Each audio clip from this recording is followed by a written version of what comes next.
आत्मन अपनी वैभव गाथा सुनो परम आनंदमय। स्वानुभूति से कर प्रमाण प्रगटाओ सहज सौख्य अक्षय। स्वयं सिद्ध सतरूप प्रभु नहीं आदि मध्य अवसान है। तीन लोक चूड़ामणि आतम प्रभुता सिद्ध समान है। सिद्ध प्रभु ज्यों ज्ञाता त्यों ही तुम ज्ञाता भगवान हो। करो विकल्प न पूर्ण अपूर्ण का अमलान हो। निश्चय ही परमानंद विल से सर्व दुखों का होवे क्षय।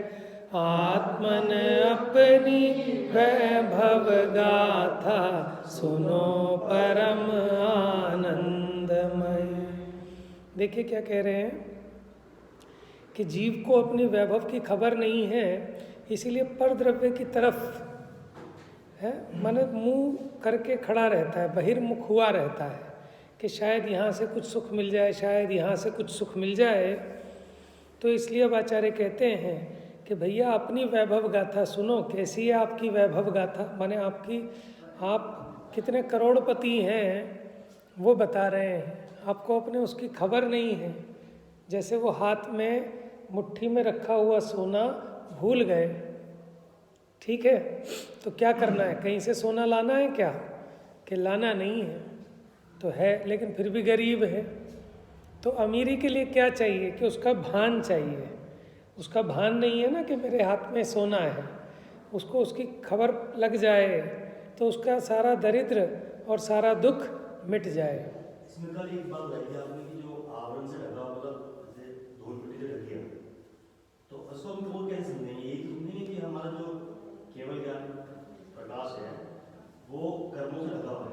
हाँ, इसमें पता है, तो अंदर हाँ, इसमें सावधानी ये रखना कि कोई ये ना समझ बैठे कि केवल ज्ञान प्रकट रूप से भीतर में है, कि केवल ज्ञान रूप होने की शक्ति है। उस शक्ति की व्यक्ति को घात दिया, माने उस शक्ति को व्यक्त नहीं होने दे रहा, वो ज्ञानावरणी कर्म का उदय है।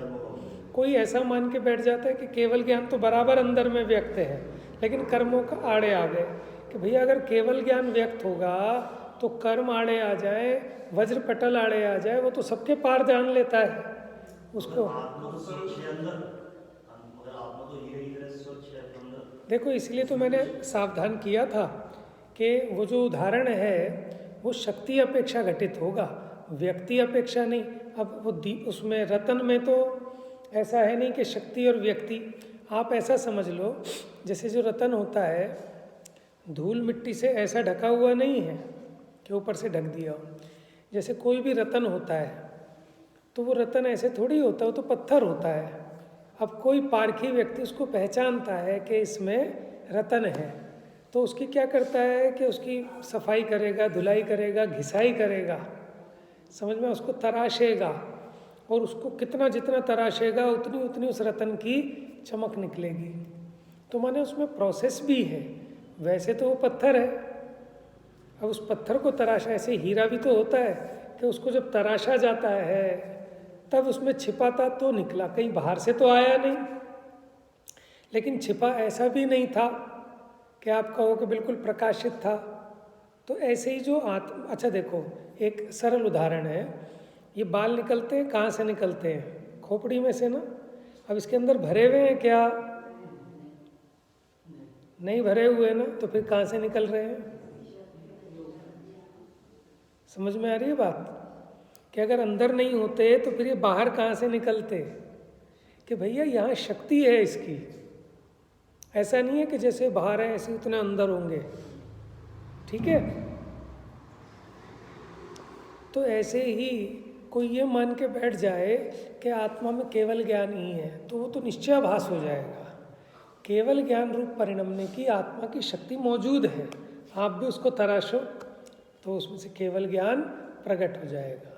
तो ये बड़ी सावधानी की बात है, ठीक है ना, क्योंकि कई लोग ऐसा एकांत ऐसा पकड़ लेते हैं, क्योंकि देखो उदाहरण भी हमने रतन का दिया कि जैसे रतन है उसके ऊपर धूल मिट्टी डाल दी, तो क्या करना है, रतन तो पूरा वैसा का वैसे ही है, ठीक है, धूल मिट्टी हटेगी तो तुरंत दिख जाएगा। तो ये तो उदाहरण एक देश घटित होता है। ऐसे ही आत्मा, उसका स्वरूप स्वभाव कैसा है कि स्वच्छ है, निर्मल है, लेकिन अभी जो मलिन हो रहा है, क्यों हो रहा है कि कर्म के कारण। तो कर्म रूपी मल हटे तो इसका स्वच्छ स्वभाव व्यक्त हो जाए।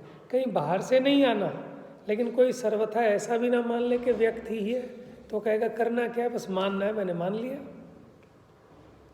ठीक है ना।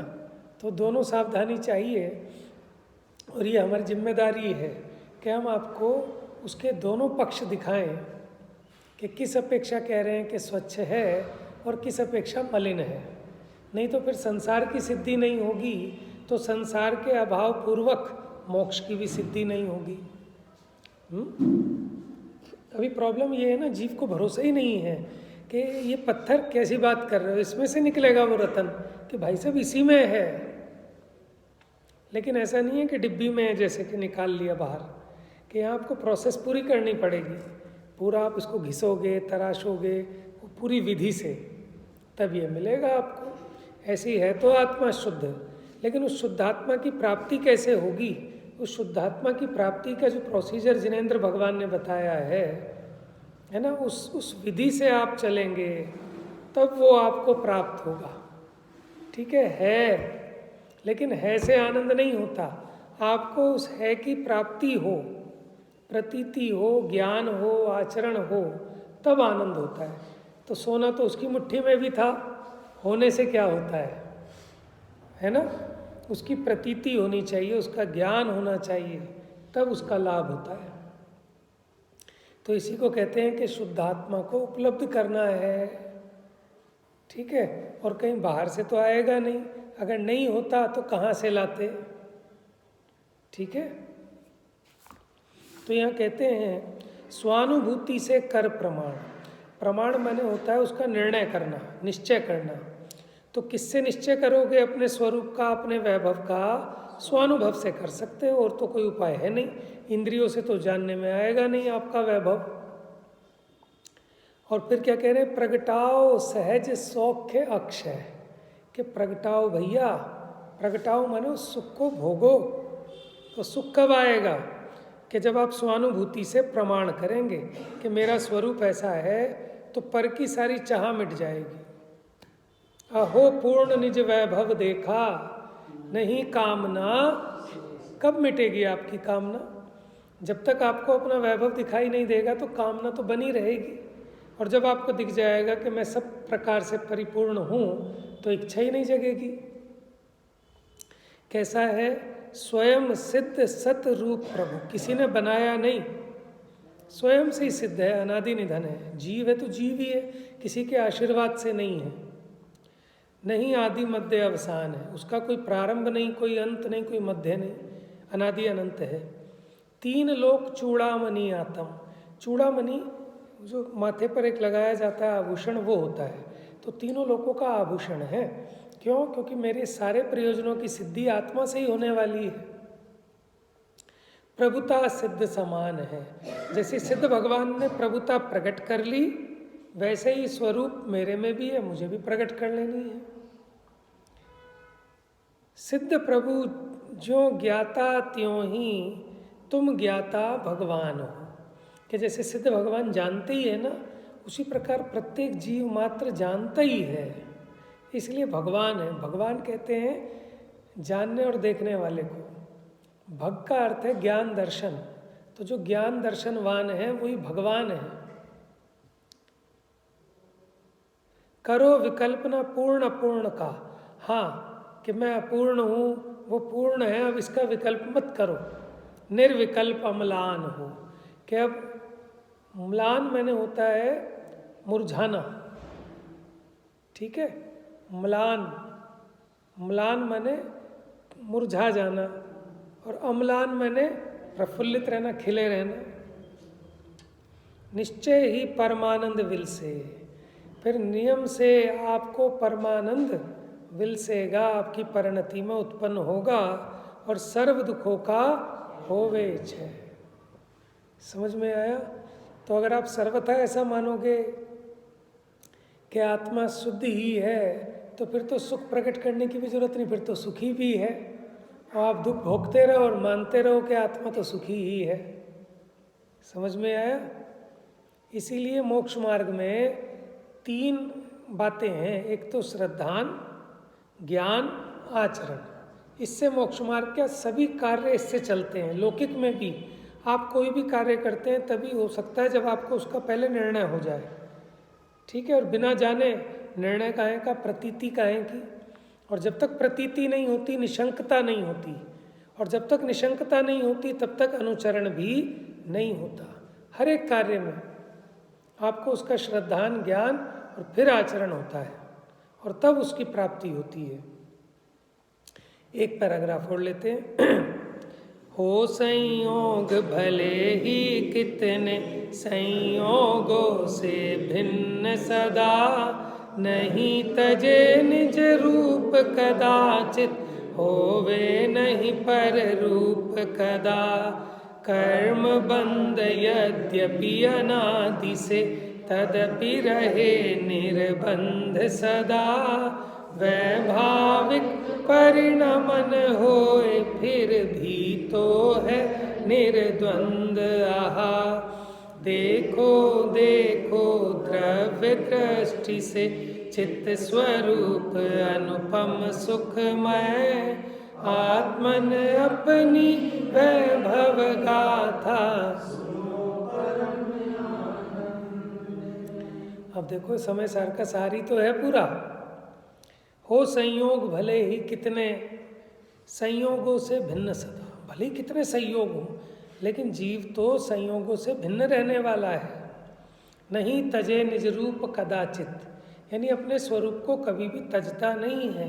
होवे नहीं पर रूप कदा, माने बड़ा बंगला होने से कोई आत्मा बड़ा नहीं हो जाता, छोटा झोपड़ी होने से कोई आत्मा छोटा नहीं हो जाता, शरीर के मोटा होने से आत्मा मोटा नहीं होता, शरीर के काला होने से आत्मा काला नहीं होता। ये सब संयोग है, लेकिन आत्मा तो इन संयोगों से भिन्न रहता है, संयोग रूप कभी नहीं होता। कर्म बंध यद्यपि अनादि से है, लेकिन फिर भी एक भी आत्मा का प्रदेश कर्म के परमाणु रूप नहीं हुआ, इसलिए आत्मा निर्बंध है सदा।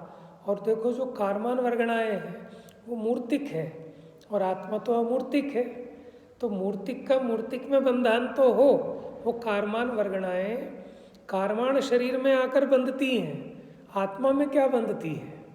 आत्मा के साथ तो उस प्रकार का उसका निमित्त नैमित्तिक संश्लेष संबंध होता है, इस अपेक्षा बंध कहा जाता है।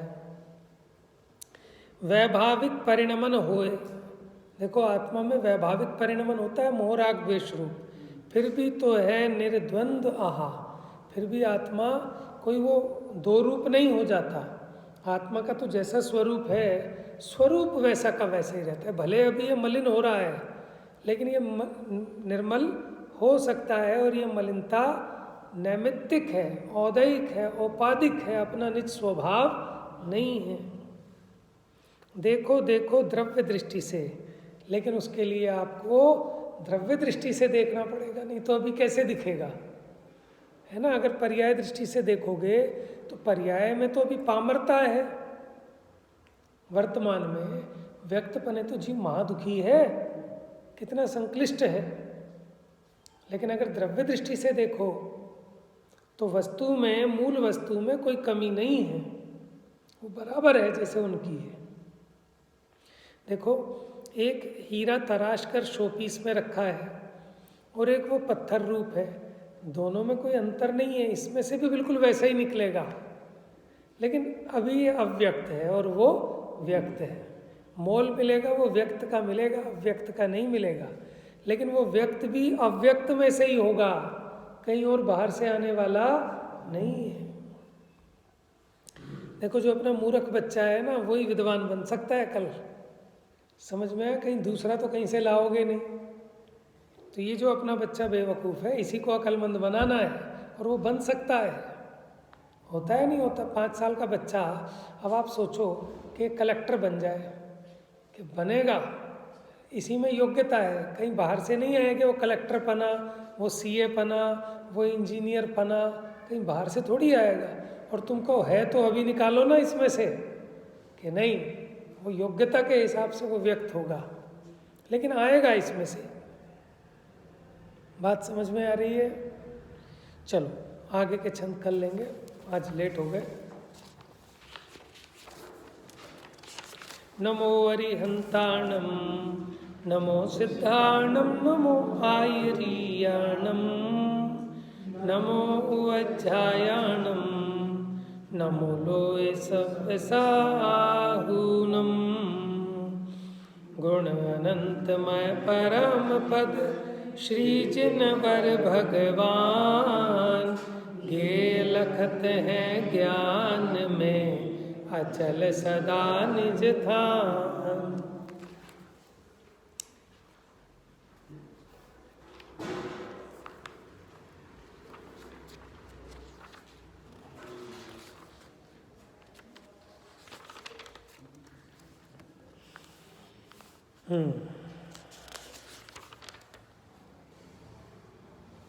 Page number 67, second paragraph. तो ये कहा था, ये जो आत्मा मोहराग द्वेष रूप हो रहा है,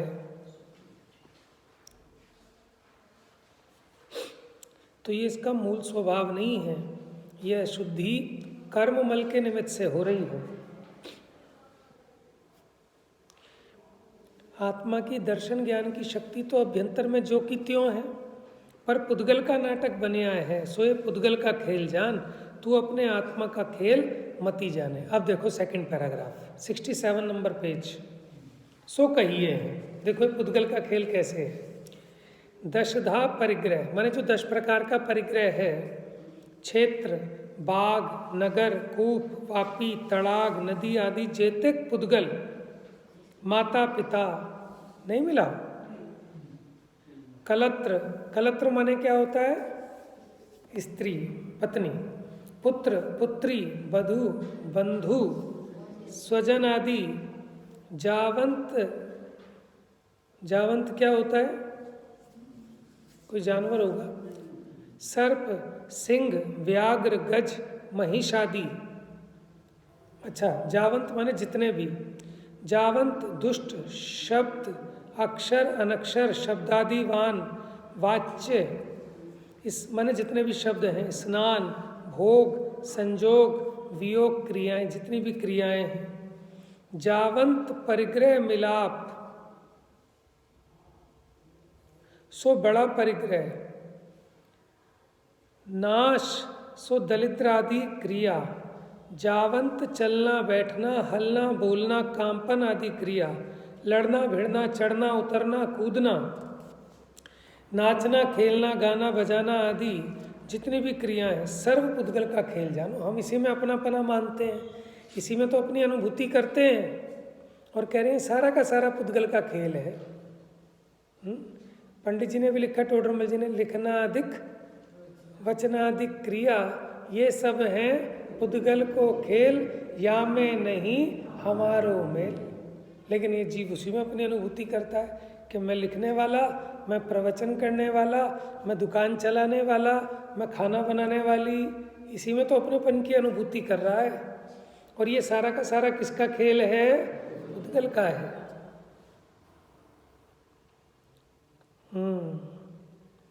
नर नारक त्रियंच देव, इनके विभव, भोग, करण, विषय, रूप, इंद्रियों की क्रिया, ये सब पुद्गल नाटक है। माने जितने भी इंद्रियों के विषय हैं, उनका भोग, उनके साधन, इंद्रियों की जितनी क्रियाएं, ये सब पुद्गल का नाटक है।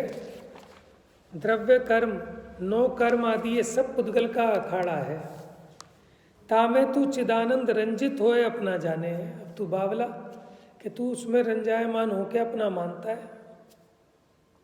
टोडरमल जी ने एक उदाहरण दिया ना, जैसे कोई पागल हो और वहाँ कोई काफिला आके रुका और ये मानने लगता है कि मेरे परिवार है, मेरे रिश्तेदार हैं। सुबह अपना वो काफिला चलता है तो ये रोता है, क्योंकि अपने अज्ञानता से उसमें अपनापना मानता है।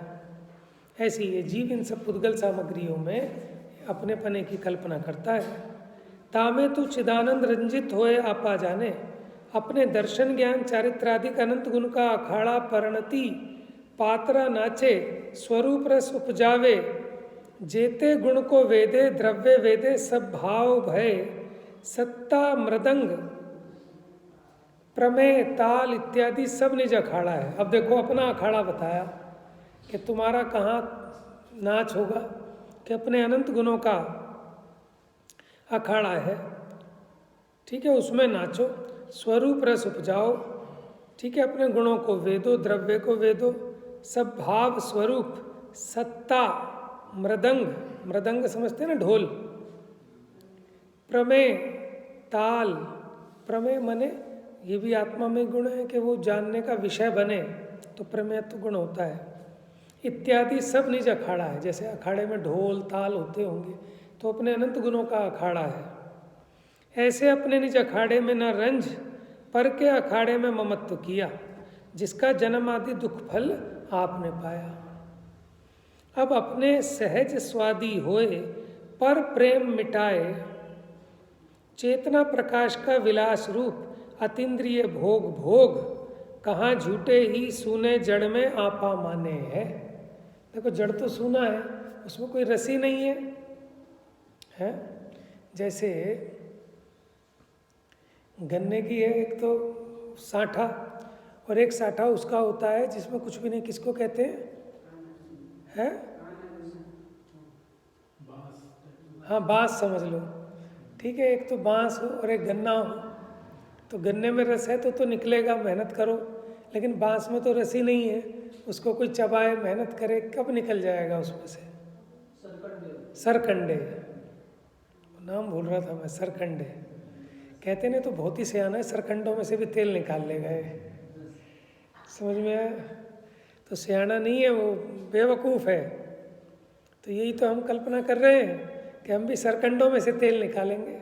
कोई समझा रहा भैया तिलों में से निकाल ले, कि नहीं हम तो सरकंडों में से निकालेंगे, तो इसीलिए दुखी हो रहे हैं।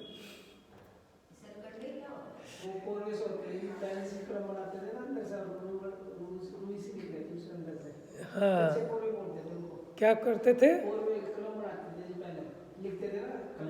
हाँ, जैसे आपने बांस देखा है, बांस ऐसे वो छोटे साइज का लगा लो, पोले होते हैं जिसकी कलम बनती थी पहले, वो सरकंडे होते हैं। अभी भी बहुत सारी, वो पंखे वंखे का झलने का बनता है, वो भी उसी से बनता होगा, पोला सरकंडे से। तो आजकल तो सब है, गूगल पे डाल लेना, देख लेना सरकंडे। ठीक है ना? हालांकि पुराने लोगों ने तो फिर भी देखे होंगे, अब नए को तो क्या पता। नहीं देखा नहीं, लेकिन समझ लिया, हमने तो आगम में ही देखा है। इसीलिए बहुत सारी चीज़ें तो ऐसी हैं जो शास्त्रों में पढ़ पढ़ के ही मतलब भाव वासना बनती है कि क्या चीज़ होगी। हमने वैसे थोड़ी ना देखे, इतना ही बहुत है, भाव वासना करानी है बस। कौन सा आपको निकाल के देखना है उसमें से, कि मैं तो पूरा स्वानुभूति से प्रमाण करूँगा कि तेल निकाल के देखूंगा निकलता है नहीं निकलता है। हाँ चलो, तो अज्ञानी निकाल तो रहा है विषय भोगों में से सुख, समझ में आया ना? कल्पना लोक में असत कल्पनाएं हैं। हाँ तो कह रहे हैं कहाँ झूठे ही सूने जड़ में आपा माने हैं, माने जड़ पदार्थ तो सरकंडे की तरह है, और अपना स्वरूप कैसा है? रस से लबालब भरा हुआ है। तो जहाँ रस है वहाँ से निकलेगा, जहाँ है ही नहीं वहाँ से कहाँ निकलेगा?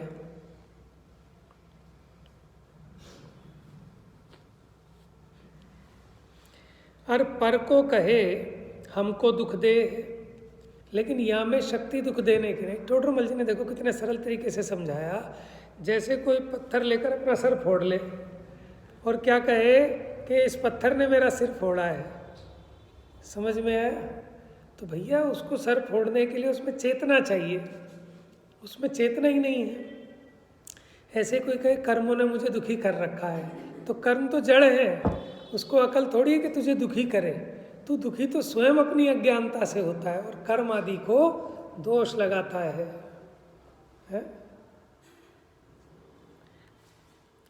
तो पुद्गल में दुख देने की शक्ति नहीं, बिराने सिर झूठा उलाना दे है, माने दूसरे के सर पे झूठा आरोपण करता है दोष का। अपनी हराम जादगी को ना देखे, माने अपनी क्रिया को नहीं देखता कि क्या तू बेवकूफ़ी की क्रिया कर रहा है और दूसरे पे आरोपण कर रहा है। अचेतन को नचावत फिरत है, सो लाज हु ना आवत है, मड़े सो सगाई करी, अब हम इससो ब्याह करी संबंध करेंगे, सो ऐसी बात लोक में हूँ निंद है। किससे सगाई करी? मुर्दे से, और हम इससे ब्याह करेंगे। समझ में आया? तो है पॉसिबल, तो जगत में भी लोग कहेंगे बावरा हो गया। तो ऐसे ही यहाँ मुर्दे से सगाई करी, मुर्दा माने ये जितने संयोग हैं सब पुद्गल का नाटक है, और इसमें से मैं सुख निकालूंगा, ये असत कल्पना है। तुम तो अनंत ज्ञान के धारी चिदानंद हो। कहाँ है भैया? एक तो याद होती नहीं, एक बात याद रहती नहीं। कल कहाँ पढ़ के छोड़ा था वो तो आज याद आता नहीं। आप कह रहे हो कि तुम तो अनंत ज्ञान के धारी चिदानंद हो। स्वरूप की अपेक्षा है कि आप अपने स्वरूप को जाने पहचाने तो वो अनंत ज्ञान दिखेगा, व्यक्त हो जाएगा। किया ना कितनों ने केवल ज्ञान हुआ, कहाँ से आया? कोई बाहर से थोड़ी आया है। वो छोटा सा बीज, उसमें से इतना पेड़ लगा, इतने सारे आम आ गए। कोई मानता था उस बीज में इतने आम छिपे हैं? अब बताओ भाई साहब, उस बीज में आम छिपे हैं कि नहीं छिपे हैं? तो उस बीज को फाड़ो, निकाल लो। बात समझ में आ रही है? शक्ति अपेक्षा वाली। ऐसी आत्मा में आनंद है, केवल ज्ञान है। कैसे है? जैसे उस बीज में आम है। बात बैठ रही है? निर्णय कर लेना। अब सोचो, अभी सुन ले, बाद में निर्णय करेंगे। फिर वो उपयोग की वो विशुद्धि नहीं होनी जो अभी होनी है। अभी सुन के तुरंत, ज़्यादा निर्णय में टाइम नहीं चाहिए। ओके करते जाना अंदर में, उससे निशंकता आती है कि कैसी है शक्ति। ये उदाहरण बहुत बढ़िया है बीज वाला। कोई कहे कि इस बीज में 1000 आम है, तो कोई मानेगा कि हाँ मानेगा। जो मानेगा वो उस बीज को लेके जाएगा, बोएगा, फिर साल 2 साल उसकी सेवा करेगा, फिर उसमें से फल आएंगे और हर साल माला माल हो जाएगा। और कोई ये सोचे कि इस बीज में आम है तो उसे फाड़ के देखे तो भी नहीं निकलेंगे, तो भी बीज खराब हो जाएगा। और कहे हाँ है ही नहीं इसमें, और उसको ना खरीदे तो भी नुकसानी में जाएगा। तो ऐसे कोई ये कहे कि आत्मा में आनंद है, तो ये मान बैठे कि अभी है हाल, तो भी वो नहीं मिल पाएगा, निश्चयाभासी हो जाएगा। और कोई ये मानकर कि है तो है नहीं, आत्मा को छोड़ दे तो कभी भी नहीं निकल पाएगा। तो इसलिए अपेक्षा को भली प्रकार ग्रहण करना। बात समझ में आ गई? कल फिर पूछूंगा ये बात कि आत्मा में आनंद है, आत्मा में केवल ज्ञान है, आत्मा में सुख का सागर है। कैसे है? जैसे उस बीज में आम है। समझ में आया? जैसे इस खोपड़ी में बाल हैं, जहाँ से आते रहते हैं, कटाते रहते हैं। ठीक है, इस खाल में नाखून है।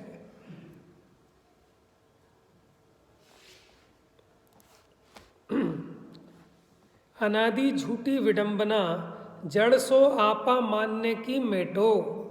क्या कि जड़ से अपना पना माना, ये अनादि की विडंबना है। माने जैसे कोई मंत्र के वशीभूत हो जाए और उसमें ऐसे पागलपन की क्रियाएं करे, सो ऐसी ये पागलपन की क्रिया है। तुम एक पर मानी छोड़ो। तुम तो एक अकेले हो, तुम पता नहीं किस किस में अपना पना मान के बैठे हो। अब वो जो चीज़ नुकसान होता है, वियोग होता है, तभी तभी रोते हो। पराचरण ही ते तुम्हारा दर्शन ज्ञान में लाभ न भया है। कि तुम्हें लोग कहते हैं ना कि जब भगवान अकल बैठ रहे थे तो तुम कहाँ थे? कि सो रहे थे कि क्या कर रहे थे? तो ऐसे ही वो कह रहे हैं कि तुम्हें दर्शन ज्ञान तो यहाँ सागर बह रहा है, उसका लाभ क्यों नहीं हो रहा? क्यों नहीं हो रहा? कि तुम्हारा जो है ना बुद्धि पराचरण में लगी हुई है। अब ये स्वरूपाचरण में लगे तो लाभ हुए दर्शन ज्ञान का। पराचरण ही ते तुम्हारा दर्शन ज्ञान में लाभ न भया है। यदि देखने जानने थे जो बंद होता, सुनो, अगर देखने जानने से कर्म का बंद होता तो सिद्ध लोकालोक को देखते हैं, जानते हैं, तेहु बंधते, उनको भी बंधन होना चाहिए था। तिस्ते परिणाम तादात्म नहीं, क्या है कि जान रहे हैं, देख रहे हैं, लेकिन परिणाम उसमें तन्मय नहीं करते, उसमें एकत्वपना नहीं करते। और ये क्यों दुखी हो रहा है कि ये अपने परिणाम उन संयोगों में तन्मय करता है, उसमें तादात्म्य की अनुभूति करता है। होते तो नहीं, लेकिन अपने उपयोग को उसमें जोड़ता है अपनी मान्यता में। ताते सिद्ध भगवान न बंधे हैं, परिणाम ही तय संसार, परिणाम ही तय मोक्षमान, परिणाम ही राग द्वेष मोह परिणाम करें। इनका जतन हो परिणाम करे। किनका जतन? के मोह राग द्वेष, सारा काम परिणामों में हो रहा है जीव के। ज्ञान दर्शन में राग द्वेष नहीं, वे देखवे जानवे मात्र है। ज्ञान जानने रूप है, दर्शन देखने रूप है, चाहे किसी का भी हो, तो उसमें राग द्वेष नहीं। इसकी विकारता ते वेहु विकारी कहावे। किसकी विकारता थे? ये मोह राग द्वेष आदि, इसके कारण वो दर्शन ज्ञान चेतना भी विकारी कहलाती है। यदि देखना जानना राग द्वेष मोह करी होए तो बंद, और देखना जानना राग द्वेष मोह सहित ना होए तो ना बंधे। तो बंध का कारण देखना जानना है कि राग द्वेष है। समझ में आया? जैसे कोई व्यक्ति किसी माँ बहन को देखे तो वो पिटाई का हकदार है क्या? नहीं। लेकिन अगर बुरी निगाह से देखे तो देखना उसके पिटने का कारण नहीं है, लेकिन उसके भीतर का जो खोटा भाव है वो निंदनीय है। बात समझ में आ रही है? ऐसे ही देखना जानना वो कोई दुख का कारण नहीं है, वो बंध का कारण नहीं है, लेकिन ये मोह राग द्वेष वो बंध के कारण है। ये परिणाम शुद्धता अभव्य के ना होए, ताते ज्ञान दर्शन शुद्ध ना होए। अभव्य के, भव्य के परिणाम स्वरूपाचरण के होए, ताते ज्ञान दर्शन शुद्ध होए।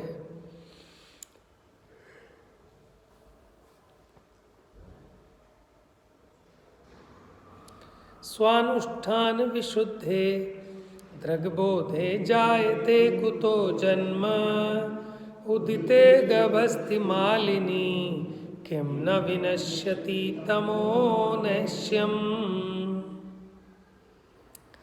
क्या कह रहे हैं? स्वानुष्ठान विशुद्धे दृग्बोधे जायते, कि स्वरूप अनुष्ठान करने से दृग ज्ञान विशुद्ध होते हैं। कुतो जन्म, फिर उसको संसार में जन्म ही नहीं होता। उदिते गवस्ति मालिनी,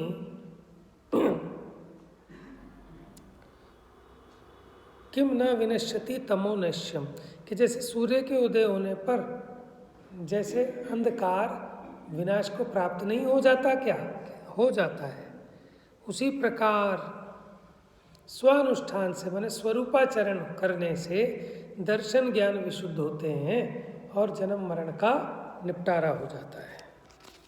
यहाँ कोई प्रश्न करे कि वस्तु देखिए नाही, जानिए नाही, परिणाम वामे कैसे दीजिए? वो कह रहे हैं वस्तु तो दिखाई नहीं देती, जानने में नहीं आती, उसमें परिणाम कैसे लगाएं? तुम कह रहे हो स्वरूप में परिणाम लगाओ, स्वरूप में परिणाम लगाओ।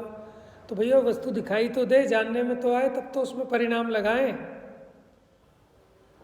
ताका समाधान, पर दिखता है, जानिए है। अच्छा चलो, तुम्हें अपना नहीं दिखता, लेकिन पर पदार्थ तो दिखते हैं, पर पदार्थ तो जानने में आते हैं कि हाँ आते हैं। सो पर को देखने वाला उपयोग है तो देखे है, ज्ञान है तो जाने है। आप ये सोचो, अगर ये जानने वाला नहीं होता तो ये मोबाइल कैसे जानने में आता? देखने वाला नहीं होता तो ये मोबाइल देखने में कैसे आता? तो इससे तो प्रतीति होती है, अनुमान होता है इन ज्ञेयों के देखने जानने से कि कोई देखने जानने वाला है।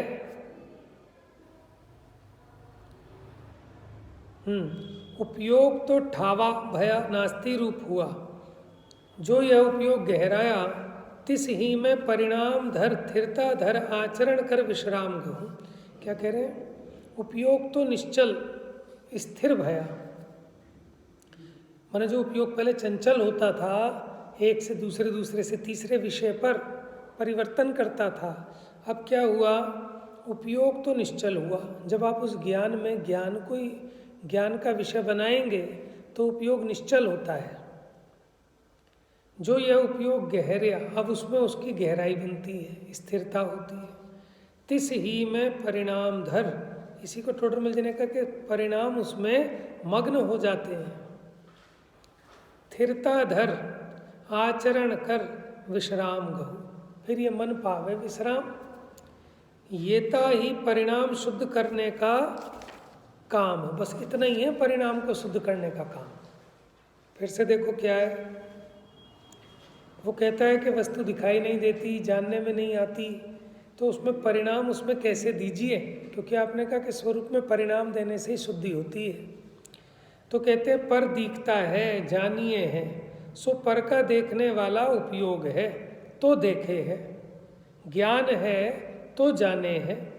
उपयोग तो निश्चल स्थिर भया नास्ति रूप हुआ, जो यह उपयोग गहराया, माने इस प्रकार, ये जो हमने आपको विधि बताई, जब इसमें उपयोग की गहराई बनी, उपयोग निश्चल हुआ,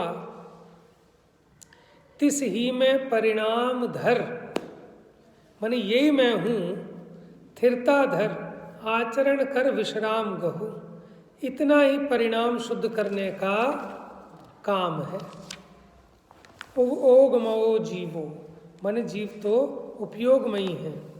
जाते परिणाम वस्तु वेद्य स्वरूप लाभ ले, वस्तु में लीन होए, स्वरूप निवास परिणाम ही करे।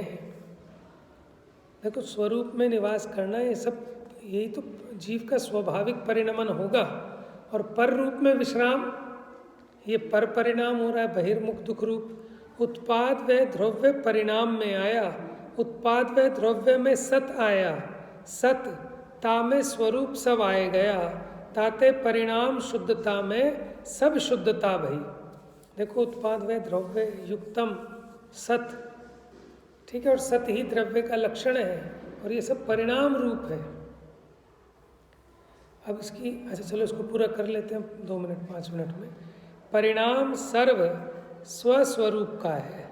पराचरण के 2 भेद हैं, द्रव्य पराचरण और भाव पराचरण, किंतु 9 कर्म उपचार द्रव्य पराचरण है। परंपरा कर अनादि उपचार है।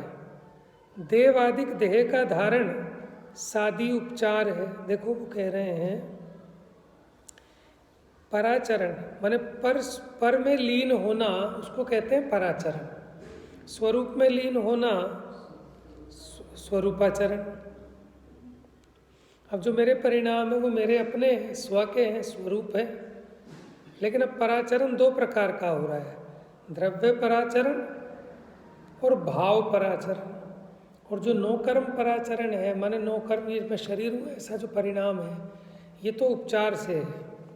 द्रव्य कर्म जोग अनादि उपचार है, लेकिन जो द्रव्य कर्म है, ठीक है, वो अनादि से है, द्रव्य कर्म का संयोग। भाव कर्म अशुद्ध निश्चय न करी है, लेकिन भाव कर्म है तो अनादि से, लेकिन वो उपचार नहीं है, वो निश्चय न से है। भाव कर्म माने ये जीव के मोह राग द्वेष रूप परिणाम जीव की परिणति में होते, लेकिन अशुद्ध निश्चय न का विषय है वो। द्रव्य कर्म 9 कर्म का द्रव्य आचरण उपचारते हैं। देखो द्रव्य कर्म और 9 कर्म का जो द्रव्य आचरण है वो तो हो गया उपचार, क्योंकि वो पुद्गल है, द्रव्य कर्म भी और नौ कर्म भी। और जो दूसरा बताया था आपको भाव पराचरण, माने जीव के परिणामों में होने वाला जो भाव कर्म है, मोह राग द्वेष परिणाम, इसको कह रहे हैं भाव पराचरण। राग द्वेष मोह है तिसका आचरण। कोई प्रश्न करें जो रागादि जीव के भाव हैं, पर भाव सप्रसादी है, स्पर्श रसादी है। देखो जीव के भाव किसको बता रहे हैं कि कोई प्रश्न करे कि रागादिक तो जीव के भाव हैं, और जो स्पर्श रस गंध वर्ण है ना वो है पर के भाव। तो बात समझ में आ रही है? रागादिक को परभाव क्यों कहे? फिर तुम रागादि को परभाव क्यों कहते हो? वो तो जीव का भाव है, जीव ही तो रागादि रूप होता है। हाँ, ये जो मूर्तिक पुद्गल है ये तो पर का भाव है, लेकिन रागादिक तो जीव का भाव है, तुम उसे परभाव क्यों कहते हो? ताका समाधान, शुद्ध निश्चय से रागादिक जीव के नहीं। अब आपको शुद्ध निश्चय समझना पड़ेगा, इसके लिए ऐसे कहने से बात नहीं चलेगी, उसकी भावभासना होनी चाहिए। माने जीव का त्रिकाल स्वरूप देखो, सहज स्वरूप देखो, कर्म के उदय को अलग हटा के देखो, तो रागादिक जीव का स्वरूप नहीं है। तो शुद्ध निश्चय से रागादिक जीव के नहीं, ये भी पर है काहे ते, ये भाव कर्म है, इनके नास्ते मुक्ति है। पर हैं तो छूटे हैं, ताते पर ही कहिए हैं। कैसे पता चला हमें पर है कि अगर ये पर नहीं होते तो ये छूट नहीं सकते थे। छूट गए ना, मिट गए ना, और मैं तो फिर भी रहा, इससे सिद्ध हो गया कि ये मैं नहीं थे। नहीं तो इसके नाश के साथ मेरा भी नाश होना चाहिए था। मेरा तो नाश नहीं होता, लेकिन ये राग द्वेष नष्ट हो जाते हैं, इसलिए राग द्वेष मेरा स्वरूप नहीं है, इसलिए पर कहिए हैं। जब ये रागादिक को अपने ना मानेगा तब भवबंध पद्धति मिटेगी। माने उपादेय नहीं मानेगा, अभी तो अपनापना करता था उसमें। तिस्तें पर रागादिक तज शुद्ध दर्शन ज्ञान चारित्र हैं, सो आप जानी ग्रहे, ये मुक्ति का मूल है। फिर दर्शन ज्ञान चारित्र को अपना स्वरूप जान, उसको उसमें लीन हो। परिणाम जींद को धुकें जैसा हुए, माने परिणाम इसके जैसे होंगे वैसे ही होता है। माने पुद्गल में अपने पने का परिणाम करता था तो अज्ञानी हो रहा था, अपने स्वरूप में अपने पने का परिणाम करेगा, ज्ञानी हो जाएगा, सुखी हो जाएगा। ताते पर छाड़ निज परिणाम स्वरूप में लगाओ, उत्पाद व द्रव्य षटगुनी वृद्धि हानि अर्थ क्रिया कारक परिणाम ते सदे हैं। ये सब जो परिणमन हो रहा है, षटकारक हानि वृद्धि, षटगुनी हानि वृद्धि, उत्पाद व द्रव्य, ये सब अपने जीव के परिणाम में है, अपना अपना। तो इस प्रकार ये अनुभव अधिकार भी पूरा हुआ। अब आगे देवाधिकार की चर्चा चलेगी, वो कल से लेंगे। जा वाणी के ज्ञान से सूझे लोकालो, सो वाणी मस्तक नमो सदा देते हूँ धो।